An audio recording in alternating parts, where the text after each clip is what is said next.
There is a place between who you were and who you are becoming, and it has no map. We have stood in it before. We have stood in it after the ending, before the beginning, in the long, unbearable nothing where the old life is gone, but the new one has not arrived yet. Most of us spend that time in terror, clawing for certainty. Tonight I am going to show you why that empty space is the most fertile ground you will ever stand on. And in the final stretch, I am going to tell you what is actually growing there in the dark, even now, even when we cannot see it. But first, we have to understand why the unknown feels so much like death. Tell me in the comments if you feel safe enough, a moment where you stood in such place. And don't forget to like and subscribe.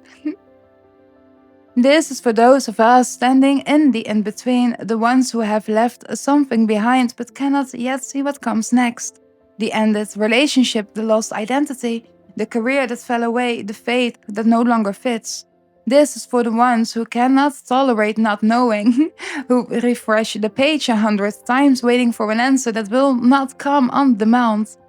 If you are living in the question with no answer in sight, suspended in the void with nothing solid to hold, stay.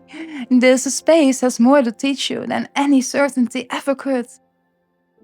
Here is something the body does that we rarely understand about ourselves. The human nervous system would in many cases rather have bad news than no news. Certainty of disaster is often easier for us to bear than the open wound of not knowing. This is not a character flaw, it is wiring. The brain is, at its core, a prediction machine. It survives by forecasting what comes next, by turning the chaotic world into something it can anticipate and prepare for. When our brain cannot predict when the future goes blank, it reads that blankness as danger and floods us with alarm. This is why uncertainty feels physically intolerable to so many of us. The racing thoughts that spin through every possible outcome are not us being neurotic. They are the prediction machine running at full power, desperate to manufacture a future, any future, to replace the void it cannot stand. The mind would rather build 100 imaginary catastrophes than sit in a single honest unknown. And so we suffer, not because the unknown is harming us, but because the system that keeps us alive has no idea how to rest in the question. Notice, even now, maybe the tongue is pressed against the roof of the mouth. I feel in my own jaw it's very clenched. No, I'm not traumatized. Let your face soften, let it fall away from the palate. One small place where the bracing can stop. Every wisdom tradition that has ever understood the human soul knew about this place. The mystics called it the dark night of the soul, not a depression but a sacred dismantling, a time when everything we thought we knew dissolves and the new self has not yet formed. Anthropologists call it the liminal space. It comes from the Latin for threshold, the doorway between two rooms. It's the moment in a rite of passage when we are no longer who we were and not yet who we will be. In every old culture, this was understood as holy and dangerous ground, never to be rushed and never to be skipped. We have lost that knowing. We treat the in-between as a problem to be solved, as an emergency to be escaped as fast as possible, as a silence we have to fill up. So, we leap into the first available certainty, the rebound, the new job we actually do not want, the belief we do not believe, just to end the unbearable openness. But in doing so, we abort the very transformation the thresholds exist to deliver. The void is not empty. The void was never empty. It is gestational, it is the dark inside, it is the seed, the dark inside the womb, the dark before every dawn that ever broke. Nothing real was ever born in the light, it was formed in the dark and then emerged. Nigredo.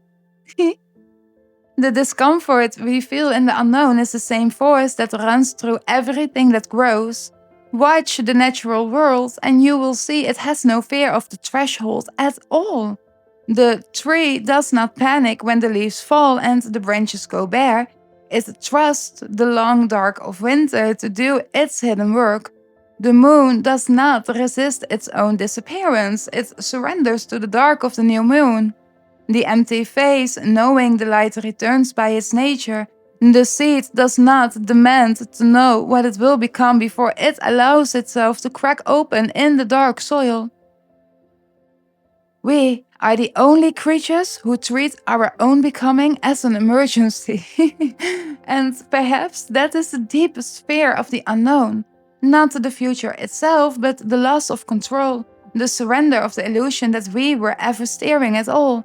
To stand at the threshold and breathe is to rejoin the rhythm that every star and season already lives by. The whole cosmos is built on phases of emptiness that precede new form.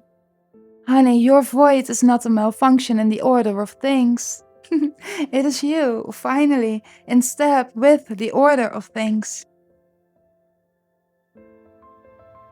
So, how do we survive the threshold without destroying its gift? We stop trying to escape it and we start to inhabit it. We let it be uncomfortable without calling it wrong. We resist the desperate leap into false certainty. And then we begin to ask a different question. Not when will this end, but what is this making of me? The void is not punishing us, it is dismantling a self that has outlived its usefulness so that a truer one can take its place. The discomfort is not a sign that something has gone wrong, it is the sensation of being remade. It is the cycle of life. And here is the refrain for those of us who feel everything most keenly. Baby, your low tolerance for the unknown is the flip side of your depth. You feel the void so intensely because you feel everything intensely. And that same depth is what allows you to be genuinely transformed by the threshold rather than merely passing through it unchanged. The shallow are not undone by the in-between, but they are not remade by it either. You were giving a nervous system that suffers the dark profoundly. That same sensitivity is what lets the dark actually work on you. You are not failing the threshold. You are the kind of soul it was made for. So let us practice right now, staying in the unknown without fleeing. Close your eyes if it is safe to do so. Notice that you cannot see what comes next, and notice that you are still breathing anyway. The breath does not need to know the future to arrive. It simply comes, and goes, and comes again. Let yourself rest on that rhythm, the one certainty available to you, this breath and then the next. Now let your hands rest open in your lap, palms up. This is the posture of not grasping, of receiving. The reason? We spend the threshold with clenched fists, trying to seize an answer. But if the hands stay open instead, then your hands are open enough to receive whatever is forming, rather than crushing it in our need to know. Feel the weight of your body fully supported by whatever holds you. You do not have to hold yourself up with certainty. You are already held. The ground beneath you is not waiting for you to figure everything out. It is simply and faithfully there. And now I will tell you what is growing in the dark, even now, even while it is not seeable. It is you, the version of you that the old certainty could never have allowed to exist. Every threshold you have ever survived has delivered you to a self you could not have reached any other way. And this one is no different. The reason the void feels like death is that something is, in fact, dying.